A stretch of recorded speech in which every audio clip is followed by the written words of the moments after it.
주말 동안의 이슈를 정리하고 이번 주에 가장 눈여겨볼 소식들 살펴보는 시간입니다. 시사구말리 문화일보의 이현종 논설위원 나오셨습니다. 안녕하십니까? 네, 안녕하세요. 정치 전문 김보엽 기자 함께합니다. 안녕하십니까? 안녕하십니까? 예. 앞서 본부 뉴스에서 살펴봤는데 오전에 안철수 대표 국민의힘과 합당 결렬 선언을 했습니다. 이 시점에 이게 결정적인 원인은 뭐라고 보세요? 결렬. 일단 안철수 대표 입장에서 보면요. 네. 현재 국민의힘에 들어가 봤자 자신의 큰 영역이 확보되지 않는다는 판단을 하는 것 같아요. 네. 왜냐하면 지금 뭐 국민의힘의 대선 주자가 뭐 14명, 15명 되는데 네. 그중에서 1명 정도라는 것 자체가 그렇게 정치적으로 큰 의미가 없다. 네. 오히려 나중에 후보 단일화라든지 오히려 이런 것들을 시도할 경우에 더 큰 정치적인 이득이 있다는 이 판단. 두 번째는 이준석 대표가 저렇게 예를 들어서 감정적으로 건드리고 또 폄하하는 상황에서 들어간다면 이건 뭐 거의 뭐 굴복하는 거나 마찬가지의 입장이 네. 보여지니까 그런 상황에서는 일단 뭐 지금 굳이 들어갈 필요가 없다 이런 판단을 한 것 같고요. 결국은 이렇게 된 게 저는 뭐 이 지난번 이제 4구 재보궐선거 이제 끝나면서 사실상 이제 주호영 당시 원내대표가 거의 성사 단계까지 갔지 않습니까? 네. 근데 그 이후에 이제 이준석 대표가 들어오면서 이 협상이 이제 어긋나기 시작했고 특히 이준석 대표가 안 대표를 향해서 굉장히 거친 언사들을 많이 했잖아요. 네. 그러니까 뭐 거의 뭐 합당할 필요가 없다는 듯이 이야기를 했어요. 물론 뭐 내부적으로는 뭐 무리한 요구를 한다, 당명 뭐 저거 이야기를 하지만 사실은 정당 간의 합당이라는 게 아무리 작은 당이라 하더라도 그냥 흡수합병 되는 그 사례는 거의 없거든요. 네. 세석이나 되니까. 근데 좀 이 인내심을 가지고 협상을 했어야 되는데 당 대표가 저렇게 공개적으로 비난을 해버리니까 사실 안 대표 입장에서는 입지가 없었던 것이죠. 돌아보면 지난 4월 보궐선거 당시에 이렇게 얘기했습니다. 안 대표가 직접 얘기를 한 거잖아요. 승패 여부와 관계없이 국민의힘이 입당하겠다. 그리고 이제 보궐선거 끝났고 근데 이제 지금 결렬이 되고 말았어요. 그럼 완전히 끝난 건지 아니면은 또 11월 되고 뭐 12월 되고 해 넘기고 나면은 또 범위 야권의 단일 후보 이걸 위해서 무언가 역할을 할 수 있을지요. 어떻게 전망하십니까? 저도 예정된 수순이었던 것 같고요. 예. 그런데 이제 막상 재보궐선거 이후에 국민의당 안철수 대표 쪽에서 당원들의 여론을 수렴해야 된다 이러면서 좀 시간을 끌지 않았습니까? 그랬죠. 그때 네. 보면 그러면 합당을 하고자 제안을 할 때는 당원들의 의견을 수렴을 했는가 혹은 후보로 나설 때 당원들의 의견을 수렴을 했는가 네. 그러지는 않았었거든요. 그때부터 이거는 좀 쉽지 않겠구나 판단을 했었고요. 앞으로는 아마 일단 국민의힘 대선 후보가 결정된 이후에 네. 안철수 대표도 오늘은 대선 출마 여부와 관련해서 다음에 따로 얘기하겠다고 했지 않습니까? 네. 출마 의사가 있다는 뜻이고 후보 단일화 야권의 후보 단일화 과정을 노리면서 지금보다는 국민의힘에 한 명으로 들어가는 것보다는 몸값을 좀 더 높여서 야권 통합 과정을 모색하지 않겠는가 이렇게 진단을 합니다. 어쨌든 지금 현재 3% 5% 뭐 이렇게는 좀 가져가고 있잖아요. 네. 그거 없으면 정권 교체 힘들 걸 뭐 이런 줄다리기가 있을 것 같습니다. 동의하세요? 그렇죠. 이게 사실은 안 대표가 지난 대선 때 사실 얻은 표가 한 20여 표 정도 되잖아요. 10% 정도. 예, 예. 그럼 여론조사를 해보면 꾸준하게 뭐 3에서 5% 정도 나옵니다. 그러더라고요. 네, 그만큼 예. 안 대표가 그동안 10여 년 동안 정치권에 있으면서 나름대로의 어떤 지지세를 가지고 있었는데 지금 내년 대선이 만약에 양자 대결로 간다 그러면 우리 역대 선거 결과를 보더라도 거의 3에서 한 5% 이내에서 아마 결판이 날 것 같아요. 그러면은 만약에 그 상황까지 쭉 간다 그러면은 안 대표의 의상이 달라지겠군요. 그렇죠. 왜냐하면 여당 같은 경우도 뭐 정의당의 심상정 대표라든지 전 대표라든지 이런 또 이 표가 있지 않습니까? 네네. 마찬가지로 이쪽도 그만큼 차이가 있기 때문에 저는 일단 이제 국민의힘의 대선 후보가 결정이 되면 네. 그때는 대선 후보가 바로 이제 당무 우선권을 가지고 당의 어떤 업무를 결정하게 됐습니다. 네. 저는 이준석 대표 체제에서는 거의 힘들다고 보고요. 뭐 저렇게 심하게 일명 속칭 디스라고 이야기하는데 디스를 했는데 뭐 함께 하겠습니까? 결국 아마 이제 11월 달에 당 후보 결정이 되면 당 후보의 어떤 권한을 가지고 네. 실제로 이제 합당이라든지 또 후보단이라든지 뭐 이런 걸 하기 때문에 뭐 안 대표 입장에서 보면 결코 불리하지가 않는 거죠. 지금 네. 15명 중에서 본인이 사실은 지금 몇 등까지 할지도 사실 모르는 입장에서 밖에서 조금 더 세를 불리고 밖에 있어 보면 결국은 이제 나중에 정책 효과는 후보단이라 쪽이 더 승산이 있다. 이런 판단에서 하기 때문에 당분간은 아마 좀 이 경색 국면이 있지 않겠는가 저는 그렇게 봅니다. 대선 후보한테 당무 우선권이 있다고 해도 이 사안 즉 다른 정당과의 합당 굉장히 중대한 사안인데 이걸 대선 후보 마음대로 하지는 못할 거고요. 네. 아마 그 당내 의사결정 과정 공식적인 과정을 거쳐야 될 거고 당대표의 목소리도 이 사안에 대해서는 굉장히 크게 작용할 것 같습니다. 알겠습니다. 자, 좀 본격적으로 좀 시사고말리 말씀 나눠보겠습니다. 어제가 76주년 광복절이었습니다. 문재인 대통령 임기 중에 마지막 광복절이었고 경축식에 참여해서 경축사를 발표했습니다. 광복절 경축사 하면 주로 이제 대일 문제라든가 대북 문제 같은 것들이 많이 언급되곤 했었는데 구체적인 새 제안은 없었습니다. 다만 우리는 식민지와 제3세계 국가에서 시작해 개발도상국의 새로운 성공 모델을 만들어냈다고 자부심을 가지고 새로운 꿈을 향해서 국민 모두가 함께 나아가자 이런 제안을 담긴 했습니다.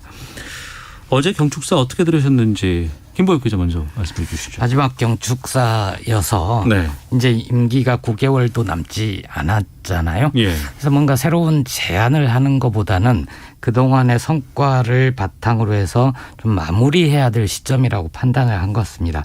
북을 향해서는 통일은 나중에 하더라도 일단 평화적으로 공전을 하자. 그리고 기왕의 얘기가 나왔던 비핵화, 항구적인 평화로 동북아 평화 번영에 기여를 하는 독일 모델과 같은 한반도 모델을 좀 만들어보자. 네. 이런 제안을 했던 거고요. 일본에 대해서는 특별히 제안을 할 수가 없는 거죠. 지금 상황에서.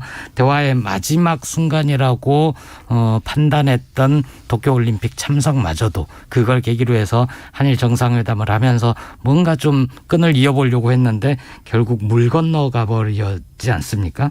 그래서 우리는 대화의 문을 열어놓겠다. 그리고 과거 문제에 대해서는 국제사회의 보편적인 가치와 기준 여기에 맞게 서로 행동을 하자. 이렇게 제안을 하는 선에서 그쳤습니다. 네. 이현정 논설위원께서는 어떻게 보셨습니까? 결국 뭐 빈손으로 끝나버렸던 것 같아요. 저는 외교는 이 정신 승리하는 게 아니라고 봅니다. 외교는 굉장히 실용주 노선을 따라야 되는 것이고 역대 한일 관계가 보면 저는 김대중 대통령 때가 가장 한일 관계가 활발했고 또 성과도 많았다. 당시 김대중 오부지선을 통해서 그때 이제 K-팝이 어떤 면에서 보면 성장할 수 있는 계기를 마련했잖아요. 일본 문화 개방할 때 상당히 국내 반대가 심했습니다. 네, 기억납니다. 결사적으로 심했는데 김대중 대통령이 결국 밀어붙였죠. 그 결과는 일본 문화가 우리를 지배하는 게 아니라 오히려 일본의 우리 K 문화가 사실은 전파되는 계기가 됐거든요. 그러니까 결국 이렇게 그 한일 관계가 좋아지다 보니까 나름대로 경제적 관계도 성장을 했고 근데 그 이후에 보면 이명박 대통령 같은 경우에 이제 독도 방문 이걸 계기로 해서 굉장히 경색이 됐죠. 또 박근혜 대통령 같은 경우는 이제 위안부 협상 이걸 계기로 해서 물론 타협 좀 이뤘지만 또 국내 반발이 심했고 문재인 대통령은 결국 이게 집권 초에 이걸 파기함으로 해서 사실상 한일 관계가 경색이 됐고 그 이후에 거의 뭐 한일과의 뭐 거의 이제 죽창가라든지 뭐 이런 거 나오면서 결국은 경색 국면을 이어오다가 막판에 조금 하려고 했는데 결국 뭐 일본 쪽도 마찬가지로 아베 이후에 스가가 결국 똑같은 지금 노선을 이제 계승을 하면서 결국 성과 없이 끝난 것이거든요. 물론 뭐 일본 측에 책임을 돌릴 수도 있습니다만은 과연 그렇다면 우리 정부는 뭐 했는가라는. 그래서 그냥 이 5년 동안 한일 관계에 오히려 아무런 진전도 없이 끝내는 수밖에 없는 게 과연 그러면 일본에 대해서 우리가 당당히 저항했다라고 이야기할 수 있는 것인가? 과연 국민들한테는 어떤 성과 또 후대에는 어떤 성과를 줬던 것인가 정말 냉정하게 판단해야 되고 문제인데 네. 참 이게 마지막 경축사에 힘없는 그런 경축사를 볼 수 있게 돼서 굉장히 안타깝습니다. 이번에 이제 그 대북 관련된 내용들도 좀 구체적인 건 나온 게 없는데 계속해서 지금 오늘부터 또 한미연합훈련 시작하지 않았습니까? 이런 상황에서 어떻게 보세요? 이 남은 임기 동안에 무언가 변화라든가 아니면은 여러 가지 계획 같은 것들이 이루어질 가능성은요?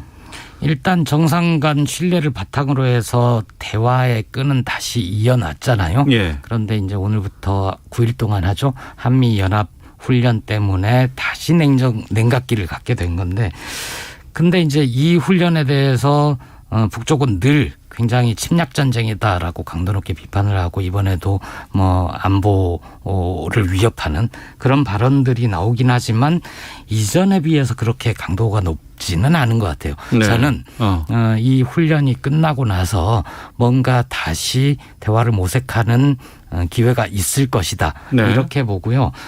지난번 한미 정상회담을 통해서 남북 관계, 인도적인 지원, 남북 관계의 발전에 대해서는 우리 정부의 독자적인 공간이 많이 넓어졌잖아요. 네. 그래서 아마 다시 한번 기회가 있지 않을까. 다만 이제 정상회담 혹은 화상 정상회담 이런 것까지 갈 수 있을지는 잘 모르겠습니다. 고위급 회담 정도까지는 가능하지 않을까 싶습니다. 아직은 여지가 있다. 네. 이현정 논술위원께서는 글쎄요. 과연 이게 이제 집권 말기의 남북 관계는 제가 볼 때는 성과가 있다 하더라도 그 성과가 지속되기 어렵다 그런 생각이 들어요. 예. 예를 들어 노무현 대통령 말기에 14 공동선언이 있었지 않습니까? 결국 그 14선언 이후에 잔뜩 뭐 합의만 했지만 뭐 정권이 이 교체되면서 결국은 아무런 성과를 못 낸 것이거든요. 마찬가지입니다. 뭐 북한도 사실은 뻔히 지금 정권 교체냐 정권 재창출이냐 이걸 보는 상황에서 문재인 대통령과 뭐 합의를 해봤자 지켜질 리가 없는 것이고 예. 또 이게 지금 남북 관계라는 게 결국 북미 관계와 연계되어 있는 상황에서 남북한이 잘한다고 해서 지금 될 수 있는 구조는 아니거든요. 그럼 뭐 또 우리가 명백하게 목도를 해왔지 않습니까? 저는 그렇기 때문에 올해 무리하게 어떤 남북 관계를 개선하기 위한 하려다 보면 결국 우리가 지금 이번 한미연합 훈련이 또 한 번 이게 발목이 잡혔고 또 여기에 이제 주한미군 철수까지 지금 주장을 하는 상황 아니겠습니까? 이런 상황이라면 오히려 현 상태를 분쟁 없이 유지하는 것 저는 그 이상의 시도를 할 경우는 성과도 없을 뿐더러 결국 다음 정권에 큰 부담을 줄 수밖에 없다. 그런 측면에 봤을 때는 14선언의 어떤 그런 반면교사가 필요하지 않는가 그런 생각이 듭니다. 자, 시사구말리 문화일보의 이현정 논설위원 또 김보엽 기자와 함께 말씀 나누고 있습니다. 재난지원금, 이제 코로나 상생 국민지원금 국민의 88%에게 지급이 됐는데 경기도민은 전체에게 간다고 합니다. 이재명 후보가 이제 경기도민에게 재난지원금 지급하겠다고 발표하면서 이게 또 큰 변수로 지금 드러나고 또 여기에 대한 여러 가지 얘기들, 의견들이 좀 나오곤 있습니다. 어떻게 보세요? 이건 이현정 논설위원께서 먼저 말씀해 주시죠. 일단 이재명 지사가 이제 여당 소속인데 네. 사실은 이제 당청과 또 여야가 합의했던 사항들을 본인은 지키지 못하겠다라고 이야기를 한다면 네. 물론 뭐 본인 입장에서는 다 주는 게 이득일 수 있겠습니다만은 그러나 일단 지금 경기도지사가 아니라 이제 대통령을 하겠다는 분 아니겠어요? 네. 자 그렇다면 이제 본인은 예를 들어서 각 시도 그 시가 이런 부분에 대해서 반대할 때는 뭐 감사를 한다든지 굉장히 또 뭐 이 상당히 좀 반발을 했었는데 문제는 그러면 본인이 나중에 대통령이 됐을 때 네. 이런 식으로 시도가 자기들이 하겠다고 그러면 과연 어떻게 할 것인가에 대한 저는 의문점이 있는 것이고요. 또 하나는 이번에 이게 그 경기도가 이렇게 나눠줄 수 있는 배경이 뭐냐면 결국 지금 집값 상승이라든지 부동산 가격 상승으로 해서 세금이 굉장히 많이 거쳤습니다. 네. 그러니까 결국 이게 지금 문재인 정부의 부동산 정치 실패로 해서 그 세금이 오른 게 결국 많이 거쳐서 이걸 나눠주는 거거든요. 네. 근데 이게 한 5천억 가까이 된다 그래요. 근데 지금 12% 상위 12%한테 이분들한테 나눠줘봤자 이게 무슨 좀 소용이 있겠는가. 과연 그렇다면 이걸 오히려 더 지금 좀 어려운 분들한테 좀 두텁게 지원해 주는 게 더 제가 볼 때는 효과적인데 문제는 이제 1380만 표라는 경기도민 표가 있기 때문에 네. 사실은 이재명 지사가 이거는 결국 저는 선거를 겨냥한 것이 아닌가 그렇게 보고 있습니다. 네. 김보엽 기자는요? 선거를 겨냥해서 꼭 표가 플러스 되지는 않을 것 같습니다. 왜냐하면 경기도 이외의 지역에서 부러운 시선으로 보기도 하겠지만 불평하는 시선도 있을 수 있지 않습니까? 네. 저는 만약에 같은 재원으로 중앙정부의 지원금과 별개로 경기도민을 대상으로 100%를 지급을 했다. 이렇다면 지방행정으로서의 자치라고 인정을 할 수 있겠는데 그게 아니라 88%에서 제외된 나머지 12%에게 지급을 하겠다는 거 아닙니까? 좀 이재명 캠프 쪽에 물어보니까 이재명 지사의 소신도 있지만 네. 시도협의회 쪽에서 나머지 사람들을 가르는 행정비용이 더 크다. 차라리 우리도 10% 내고 경기도에서 90% 낸다면 전부 다 지급하게 하는 게 좋겠다라고 제안을 했다고 하고 네. 그러다 보니 뭐 기왕의 내 소신은 보편적 지원이니 그렇게 가자라고 결정을 했다는 거죠. 그런데 저도 꼭 이게 합당하고 바람직한 것 같지는 않습니다. 네.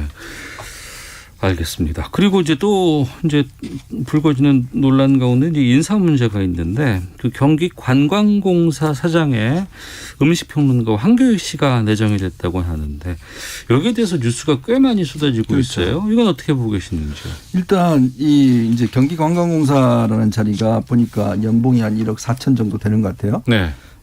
근데 이제 이게 과연 적합한 인물인가부터 먼저 따져봐야겠죠. 근데 지금 보니까 최근에 2018년도인가요? 경기도가 이 모집 규정을 좀 바꿨더라고요. 예전에는 뭐 박사학위 이상이라든지 해당 분야에 10년 이상 근무한 분이라든지 그다음 고위공직자를 했던 분이라든지 이런 어떤 자격 기준이 있었는데 그걸 이재명 지사 다 이걸 없애버렸어요. 네. 굉장히 자기 기준 자체를 좀 이렇게 낮춰버린 거죠. 그래서 이제 이번에 처음으로 적용된 게 바로 경기관광공사 이제 이 적용이 됐습니다. 그러니까 황교익 씨 같은 경우는 관광 분야에 전문성이 있는 것도 아니고 이번에 뭐 박사학위도 있는 것도 아니고 관련 분야에 종사한 것도 아니고 단순히 지금 뭐 방송에 나와서 맛칼럼을 뭐 하신 분인데 솔직히 모르겠어요. 저는 이분이 방송에 나와서 옛날에 뭐 떡볶이는 사회적으로 맛있다고 세뇌된 음식이다 이렇게 이야기한 걸 듣고 참 깜짝 놀랐는데 어쨌거나 과연 뭐 음식 평론가지 아닌지 여부는 뭐 그거는 독자의 판단에 맡기기로 하고요. 근데 과연 이런 분을 이렇게 지금 또 더군다나 최근에 보면 일단 이 대학교 동문입니다. 거기에다가 또 최근에 저 방송에 출연해서 이분이 이재명 지사 형수 욕설은 뭐 그럴 수 있는 거다라고 또 이야기를 한 바 있어요. 그러니까 과연 그것 때문에 아닌가라는 지금 이제 의문이 있는 거죠. 그러니까 결국은 인사라는 게 적재적소의 어떤 인물들 배치를 해야 되는데 네. 이제 본인은 예전에 그런 이야기를 한 적이 있습니다. 뭐 가까운 사람 임명하면 그게 최순실 인사지 무슨 인사냐라고 비판을 했는데 그러면 이 인사는 어떻게 설명하실 건지 제가 한번 오히려 좀 여쭤보고 싶은 생각입니다. 네. 김 기자는요? 저는 이게 선거가 아니면 네. 별다른 문제가 안 됐을 것 같아요. 왜냐하면 네. 광역단체 산하단체장에 대해서 언제부터 이렇게 관심이 많았지? 라는 생각이 들거든요. 예를 들어서 경기문화재단의 대표가 문화평론가인 강원 씨가 있습니다. 네네. 이 평론가가 간 이후에 이전에 거기서 하지 않던 참신한 시도들 많이 하거든요. 예를 들어서 민주주의의 노래라는 음반을 새로 제작한다든지. 저는 선거용 때문에 방송 출연해서 이재명 지사한테 우호적인 얘기를 했다. 혹은 동문이어서 시켰다. 여기에 대해서는 별로 동의하지 않습니다. 왜냐하면 방송 출연해서 이 지사한테 우호적인 얘기를 한 사람이 황교익 씨만 있는 건 아니잖아요. 개인적인 호불호는 있을 텐데 광역단체장의 어떤 산하단체 기준을 너무 높여놨던 거를 바꿔서 다양한 사람들이 거기에 지원을 하고 적임자를 선택할 수 있게 하는 것 저는 그닥 나쁘지 않다고 보고요. 예. 그러면 황교익 씨, 맛칼럼니스트 황교익 씨가 경기 관광공사를 어떻게 하는지는 그래서 이전과 다른 참신한 시도들이 좀 만들어지고 잘 하는지는 이후 추후 지켜보면 될 것 같습니다. 알겠습니다. 네, 시사구말리 이현종, 김보협 두 분과 함께 말씀 나누고 있습니다. 야당 쪽 상황 좀 보겠습니다. 국민의힘 쪽은 지금 이준석 당대표 또 윤석열 후보 간에 지금 이 상황이 좀 커져가고 있습니다. 특히나 통화 녹취록이 유출됐다. 이게 지금 또 공방 중이고. 그렇죠. 이게 어떻게 된 거예요, 지금 상황이? 참 이게 지금 점입 가경이라고 해야 될까요? 지난 일주일 동안 윤석 대표가 휴가 중이었는데요. 예. 3주가 있었잖아요. 네, 아시겠지만 이제 그 뭐 탄핵 발언이다 뭐다 해서 논란이 있다 보니까 윤석열 후보가 직접 이제 상주에 가 있는 이준석 대표한테 전화를 했어요. 네. 12일 날. 한 2분 동안 통화를 했다고 합니다. 네. 이런저런 뭐 사정해서 내가 혼냈다 뭐 등등 이야기를 하고 뭐 잘 저 캠프 단속해라 이렇게 이야기를 했는데 문제는 그 통화한 내역의 그 녹취록이 기자들한테 다 이게 기사가 돼버렸어요. 그 보니까 기자들이 그래서 처음에 확인을 해보니 네. 이준석 대표 전화가 자동 녹음이 된다는 거예요. 그 전화를 걸면 무조건 녹음 기능이 있다는 거죠. 아, 예, 예. 그래서 그 녹음을 했는데 이준석 대표가 그 이야기를 한 적이 있어요. 아, 윤석열 후보 나한테 사과하지 않았다. 사과 언급이 없었다. 이렇게 이야기를 한 적이 있어요. 예. 그래서 기자들이 왜 그럼 뭐 증거가 있냐. 이렇게 이야기하니까 뭐 다 있다. 이런 식으로 이제 넘어갔는데 알고 보니까 이제 그걸 좀 증명하기 위해서 했던 것 같아요. 그러니까 자동 녹음이 된 거를 이제 녹취록을 풀어서 이제 문답을 만든 거죠. 네. 이제 그걸 했다고 이제 그렇게 처음에는 사실은 이제 그게 유출됐다라고 이준석 대표 측, 즉 비서실 측에서 기자들한테 이야기를 했는데. 유출은 이준석 대표 쪽에서 나온 건 맞군요. 네. 그렇게 네. 이제 이야기를 했는데 이준석 네. 대표가 그 다음에 어제 다시 NS에 글을 올려서 녹취 파일이 없다 나는. 이거 기자들이 내가 막 황을 했는데 이거는 누가 만든 것 같다라고 또 말을 또 바꿔버렸어요. 네. 그러니까 초기에 자동 녹음 된다는 이야기하고 녹취록 없다는 거하고 또 정반대 지금 해명을 했습니다. 예. 그러니까 기자들 입장에서는 아니 그 기자들이 뭐하러 지금 문답을 만들어서 그걸 하느냐는 지금 이야기를 하고 있는 것이고 그래서 당 내외에서도 이게 뭐 그러면 다 파일을 까봐라. 어떻게 이 정치인들이 예를 들어서 다른 사람하고 통화하는 거를 저는 녹음한다는 것도 굉장히 이례적인 일이고요. 네. 또 이걸 녹취록까지 만들어서 했다. 만약에 사실이라고 그러면 이거는 굉장히 신뢰관계를 깨는 문제이기 때문에 네. 그래서 이제 윤석열 후보도 한마디 했죠. 국민의힘 내에 공정과 상식 이게 필요하다라고 이제 아주 완곡하게 표현을 했지만 네. 이게 신의의 문제거든요. 사실 정치인이. 그러면 이준석 대표는 그동안 모든 사람들과 통화한 내용을 다 녹음을 했다라는 이야기인데 뭐 청와대와 하건 뭘 하건 근데 상대방 입장에서 굉장히 기분 나쁘지 않을까요? 한 당의 대표와 그 당의 유력한 대선 주자 간의 대화가 녹음이 되고 예. 그게 바깥으로 나가고 이것도 이전에 단 한 번도 보지 못한 일인 것 같습니다. 굉장히 큰일 같고요. 이게 그냥 두 사람의 감정 싸움이 아니라 기저의 굉장히 신주류, 구주류 간의 갈등 혹은 노선 갈등 네. 이게 있구나. 앞으로 그 두 사람은 어떻게 얘기를 할 수 있을까? 저 사람이 내 대화를 녹음하고 있을지도 모르는데. 그러니까 그런 거 아닙니까? 이준석 대표 쪽은 윤석열 후보가 지금 지지율이 높긴 하지만 과연 오래 갈 수 있을까? 네. 이런 생각을 하는 것 같고요.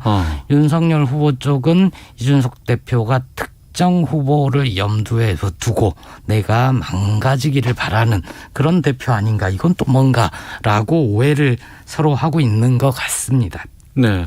그래서 이제 그런데 이 대표가 지금까지 특정 후보를 염두에 두고 있는지 마음속에 들어가 보지는 않았지만 물론 대표 이전에 했던 발언들이 주말 사이에도 문제가 됐는데 아직까지는 특정 후보의 유불리를 위해서 일하고 있다거나 룰을 결정하고 있다거나 그런 것 같지는 않습니다. 앞으로 어떻게 될지는 좀 봐야 되겠지만요. 네. 그러면 지금 이게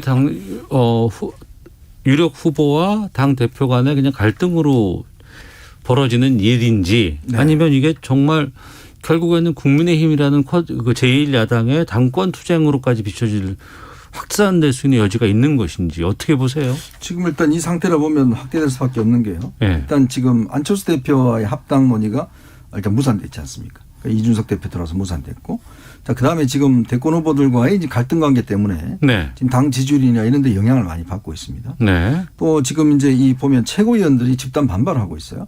왜냐하면 경선 준비위원회가 네. 지금 대권 후보들 토론회를 주도한다는 거 아니겠습니까? 예, 18일 연다고 하고 있고요. 또 이게 뭐 토론회 가다가 이제 발표회 갔다가 왕장하고 있는데 아니 그러니까 경선 이 준비는 모르겠는데 경선을 준비하는 위원회 단계에서 토론회를 주도한다는 게 말이 되냐? 이게 이제 지금 각 후보 진영이 이제 반발하고 있는 지점이고요.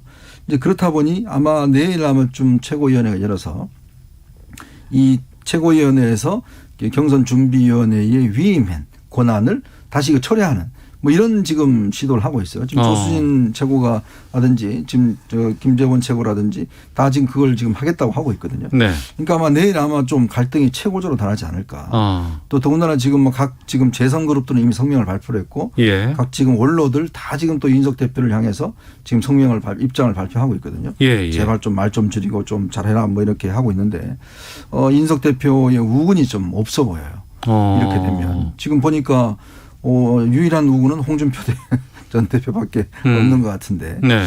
이렇게 되면 윤석 대표가 뭔가 새로운 어떤 그 전환을 하지 않으면 굉장히 당내 입지 자체도 저는 굉장히 흔들릴 가능성도 크다.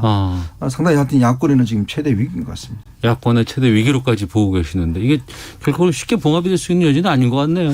주도권 싸움이 전쟁 수준으로 벌어진 건 맞는데 저는 이게 당권 투쟁, 당권을 둘러싼 싸움으로 번지지는 않을 것 같습니다. 왜냐하면 네.